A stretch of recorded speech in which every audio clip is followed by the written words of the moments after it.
गई थी टाइम पे एम्स्टर्डम, बट बहुत सारे इश्यूज थे जिसकी वजह से आप लोग देख सकते हो ये रहा एम्स्टर्डम का एयरपोर्ट। और फिर क्या हुआ कि मैं बाहर गई थी, आप लोगों को जैसे बताया, तो बाहर गई और बाहर से जब वापस आई तो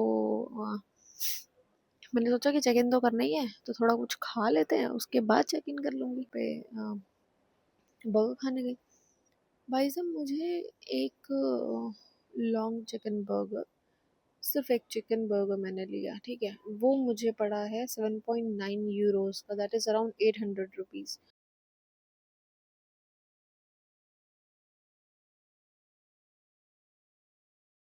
आप लोगों को दिख रहा होगा कि बारिश हो रही है यहाँ पे एक्चुअली, पेरिस में बारिश हो रही है और इस वजह से हमारा फ्लाइट डिले हो गया है और अब स्टार्ट हो गया है।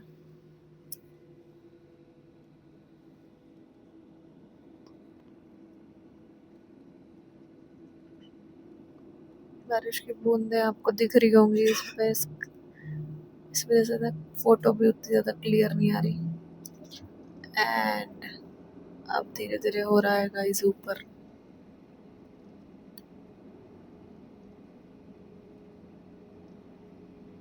बहुत टाइम से वेट कर रहे थे कि अब चलेगी, क्योंकि ना बारिश की वजह से इतना इशू हो गया, सारी फ्लाइट्स डिलेड हैं आज। गाइस फ्रॉम एक दिन मैं ज़रूर जाऊंगी Paris, to I am at Paris.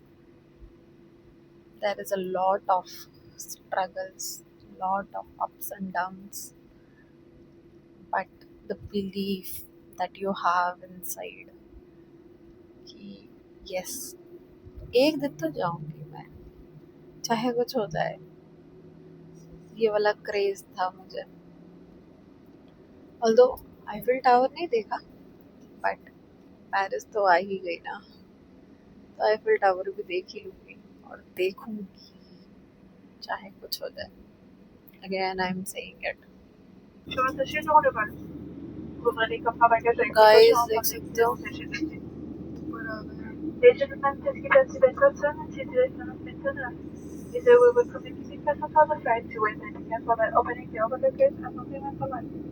अब धुंधला हो गया सब, बट यस अच्छा लगा ऊपर से देख के। तो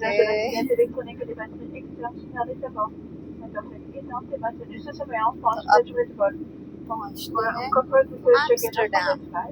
This is our next destination.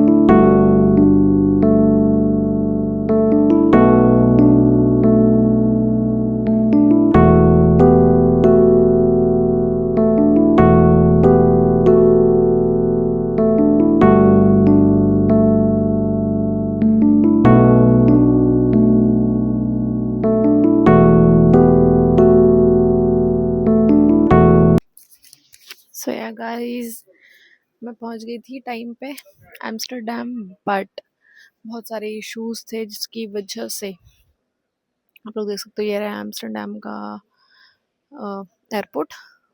और मुझे यहाँ पहुँचते ही गड़बड़ हो गया, एंड जिसकी वजह से मुझे थोड़ा बहुत भसड़ हो गई थी। भसड़ क्या हो गई तो क्या ही बताऊँ आपको, थोड़ा बहुत मतलब कि आप ये समझ लो कि थोड़ा इश्यूज हो गए जिसकी वजह से थोड़ा अप डाउन करना पड़ गया। एंड फिर वो सब करके अब मैं आई हूँ और फिर दोबारा चेक इन करना पड़ा। अगर वो मैं चेकआउट नहीं करती, मतलब कि लाइक बाहर नहीं निकलती, तो फिर शायद मेरे को दोबारा चेक इन नहीं करना पड़ा, बट दोबारा चेक इन करना पड़ा। और अभी इस वाले चेक इन में मतलब मैं दिल्ली से पेरिस आई, दिल्ली में कुछ नहीं हुआ, पेरिस में कुछ नहीं हुआ, पेरिस से एम्स्टर्डम आई तो भी कुछ नहीं हुआ। अभी यहाँ पे भी अभी दोबारा से जब चेक इन किए तो मेरे शूज़ उतरवा दिए। इतने 3 फ्लाइट्स में अभी तक कोई भी शूज़ नहीं उतरे, बस इसमें उतरवा दिया। फिर वही सब करके अब हम आए हैं। यहाँ पे आपको KLM क्राउन लाउंज है, ये वाला। तो बाकी मैं आपको थोड़ा बैक कैमरे से दिखाती हूँ। ये वाला जो एयरपोर्ट है ना, ये वाला एयरपोर्ट मुझे थोड़ा क्लीन लग रहा है। Clean in the sense manageable है, समझ आ रहा है। बाप रे बाप, पेरिस वाला जो एयरपोर्ट है वो इतना कॉम्प्लेक्स है, इतना कॉम्प्लेक्स है कि, और एक तो बड़ा भी है काफ़ी ऑब्वियसली। ठीक है, बड़े होने की वजह से ही थोड़ा कॉम्प्लेक्स लग रहा होगा, बट वो हद कॉम्प्लेक्स है। मतलब वो तो अच्छा हुआ कि मैं आज सुबह जल्दी निकल गई थी, क्योंकि अगर मैं थोड़ा लेट निकलती तो शायद लेट हो सकता था, क्योंकि वो थोड़ा कॉम्प्लेक्स है जिसकी वजह से फिर मुझे ढूंढना पड़ता है टर्मिनल्स, और वहाँ काफ़ी चलना भी पड़ता है। मैं आपको एक बार बैक कैमरे से दिखाती हूँ। ये देख सकते हो आप लोग, ये है। और ये वाला जो एरिया है ये थोड़ा सेटिंग वाला अच्छा सा लग रहा है, दिखाऊं आपको? ये देखो, ये जूम करके दिख रहा होगा आप लोगों को। एंड इसके बाद ये इन लोगों की ये वाली डेकोरेशन, एंड अच्छा लगा मुझे ये। बट चलो गाइस, चलते हैं हमारा जो भी टर्मिनल है उस वाले पे। मतलब पहले मुझे लगता था कोई अकेले कैसे घूम सकता है, लेकिन अब लगता है कि नहीं यार, अकेले भी घूमा जा सकता है। ऐसा नहीं है, मज़ा आता है अकेले घूमने में भी। एंड अभी चलते हैं, क्योंकि मेरी फ़्लाइट है 4 बजे, और अभी बज रहे हैं आई गेस 12 बज रहे हैं, 11-12 बज रहे हैं। और अच्छा खासा टाइम है मेरे पास, बट स्टिल मैं क्योंकि कोई भी रिस्क नहीं लेना चाहती नहीं तो गड़बड़ हो जाएगा, इसलिए कोई रिस्क बिना लिए ही अपने को चलना चाहिए। कितनी प्यारी धूप आ रही है ना गाइस। क्योंकि बात ये है कि अगर मैं बाहर निकल गई एम्स्टर्डम घूमने के लालच से, और अगर बाई चांस कैसे भी लेट हो गया, फिर मुझे फ्लाइट मिस होने की वजह से ऑफिस में सुनना नहीं है अब। ये इसलिए आई जस्ट डोंट वांट कि फ्लाइट कैसे भी मिस हो जाए। वैसे ही ऑलरेडी ये एक दिन का जो सफ़र है वो 2 दिन में बदल चुका है, अब इसको मैं 3 दिन में नहीं बदल सकती। तो इसलिए यहाँ पे आप लोग देख सकते हैं, I can show you guys. अच्छा लग रहा है मुझे। बट एम्स्टर्डम में मैं बाहर निकली है, थोड़ा कॉम्प्लेक्स है। थोड़ा गई थी बाहर, फार्मेसी वगैरह थोड़ा ढूंढ रही थी, क्योंकि मेरा सारा सामान चला गया है चेक इन में। I have only laptop bag with me right now. तो इस वजह से बहुत ज़्यादा इशू। एक तो मैंने ये इतना भारी जैकेट पहना हुआ है जिसकी वजह से मेरे बॉडी में पेन हो रहा है यार, इस जैकेट को पहनते पहनते।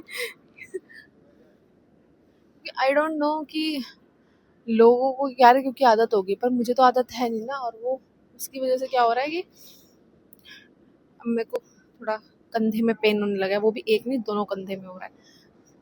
तो बहुत अच्छा हुआ गाइस कि मेरा स्टे हो गया और मैं पेरिस में 4 घंटे एटलीस्ट सो गई। नहीं तो बहुत टफ हो जाता यार, वो 10 घंटे की फ्लाइट ना बहुत ज़्यादा हेक्टिक था, बहुत ही ज़्यादा हेक्टिक था।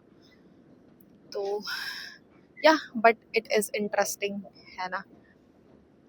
अकेले मज़ा भी तो आता ही है। तो बस, और उसके बाद क्या हुआ कि मेरे बैग से मॉइस्चराइजर्स और शैम्पू वगैरह निकलवा दिया पेरिस में। एंड वहाँ पे निकलवा दिया, और अब मैं स्टे करा मैंने यहाँ पे। और सुबह फेस वॉश करने के बाद मेरे पास लगाने के लिए भी कुछ नहीं था, क्योंकि वो सब तो रख लिया उन्होंने। तो फिर मैंने ऐਵੇਂ ही थोड़ा बहुत जो भी था उसी में काम चलाया, क्योंकि और तो कुछ कर नहीं सकती थी। तो बस यही है। तो आप लोग देख सकते हैं पीछे मेरे एयर हॉस्टेस अभी गए हैं, नहीं दिख पाया होगा। तो बढ़िया, अच्छा लग रहा है मुझे। अब पता है,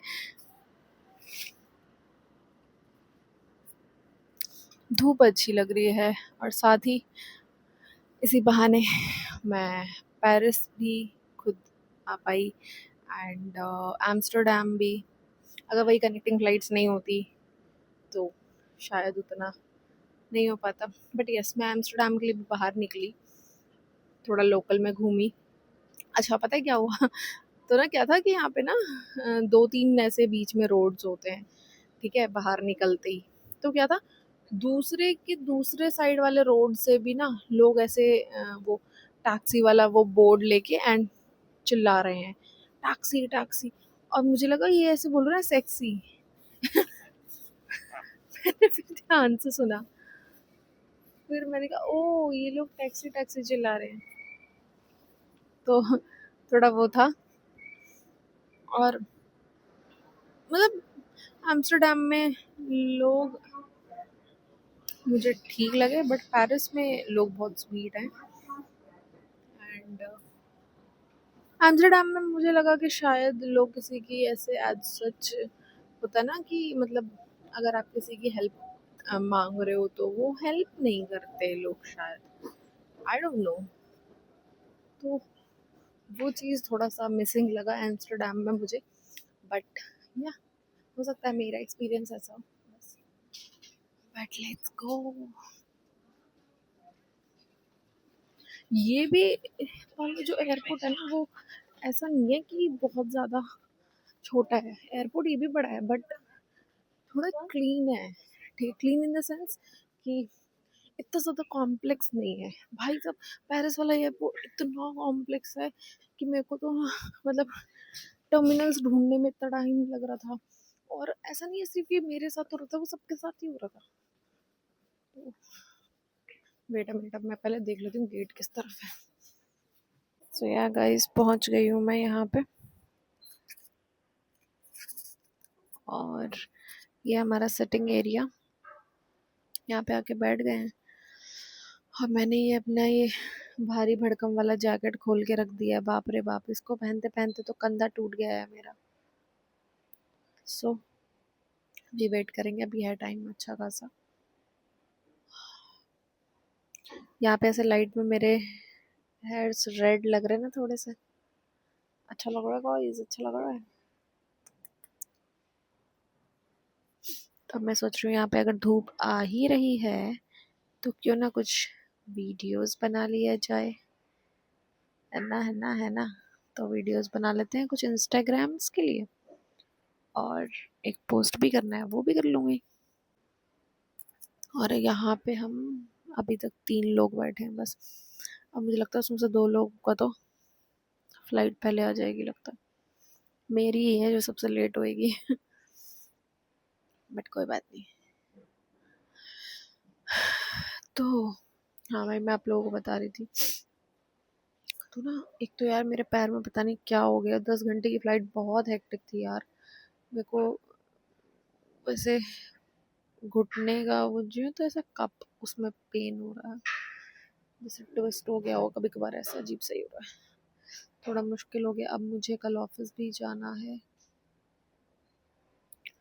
तो अब मैं थोड़ी सी वीडियोस बनाती हूँ, फिर मैं आप लोगों से मिलती हूँ थोड़ी देर में, बताती हूँ क्या रहता है अपडेट। अच्छा हाँ, मैंने आप लोगों को तो बताया नहीं। फिर क्या हुआ कि मैं बाहर गई थी, आप लोगों को जैसे बताया। तो बाहर गई और बाहर से जब वापस आई तो मैंने सोचा कि चेक इन तो करना ही है, तो थोड़ा कुछ खा लेते हैं उसके बाद चेक इन कर लूँगी, ठीक है। तो मतलब ऑब्वियसली एयरपोर्ट पे ही तो बर्गर किंग था। बर्गर किंग मुझे दिख गया तो मुझे लगा चलो ठीक है, मतलब सेफेस्ट चॉइस है। क्योंकि हुआ क्या, कल रात को मेरे को और कोई ऑप्शन मिला नहीं। और 2-3 जगह मैंने पेरिस एयरपोर्ट पे ट्राई करा कि खा लेती हूँ कुछ, लेकिन सब जगह ऐसे ऐसे नाम थे ना, क्या बताऊँ, जापानीज चिकन और पता नहीं क्या क्या। तो एट द एंड मैंने हार के स्टारबक्स में जाके खाया, ठीक है। और वो स्टारबक्स में जो भी खाया मैंने, मुझे बिल्कुल अच्छा नहीं लगा। आई मीन वो 5 लेयर्ड चीज़ सैंडविच, जिसमें और कुछ था ही नहीं, ठीक है। मतलब मुझे बिल्कुल अच्छा नहीं लगा, इनफैक्ट मुझे आधा तो फेंकना पड़ा। जबकि मैं खाना बहुत रेयरली फेंकती हूँ, बट मुझे हुआ ही नहीं मुझसे, ठीक है। तो फिर मैंने अभी सोचा कि चलो, कल ऐसा हो गया था तो आज बर्गर किंग दिख रहा है तो सेफेस्ट ऑप्शन है वो खा लेते हैं। सुबह से मैंने कुछ खाया भी नहीं है क्योंकि मेरा होटल में ब्रेकफास्ट था, बट ब्रेकफास्ट जब स्टार्ट होता उससे पहले मैंने चेकआउट कर दिया था क्योंकि मुझे डिले नहीं करना था अपनी फ़्लाइट के लिए। तो ठीक है, यहाँ पे मैंने एम्स्टर्डम एयरपोर्ट पे बर्गर खाने गई। भाई साहब मुझे एक लॉन्ग चिकन बर्गर, सिर्फ एक चिकन बर्गर मैंने लिया, ठीक है, वो मुझे पड़ा है 7.9 यूरोस का, दैट इज़ अराउंड 800 रुपीज़। क्या मजाक है यार, मतलब इतना। मैंने तो जब खा ली उसका प्राइस देखा, अच्छा वो खाने के बाद देखा, खाने से पहले देखते तो मुझसे खाया भी नहीं जाता। क्योंकि गाइस मुझे फालतू थोड़ा सा लगता है कि ये तो इररिलेवेंट है ना खर्चा, तो इसलिए तो बट जो भी है ठीक है, वो सब थोड़ा खा लिया एटलीस्ट कि कुछ तो बचे।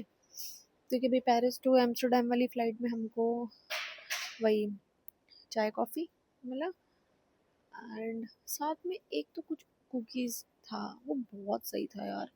मतलब वो बटर, मस्त बटर एंड सॉल्ट का भी टेस्ट आ रहा था, ठीक है, और बहुत क्रिस्पी, मतलब अच्छा लगा।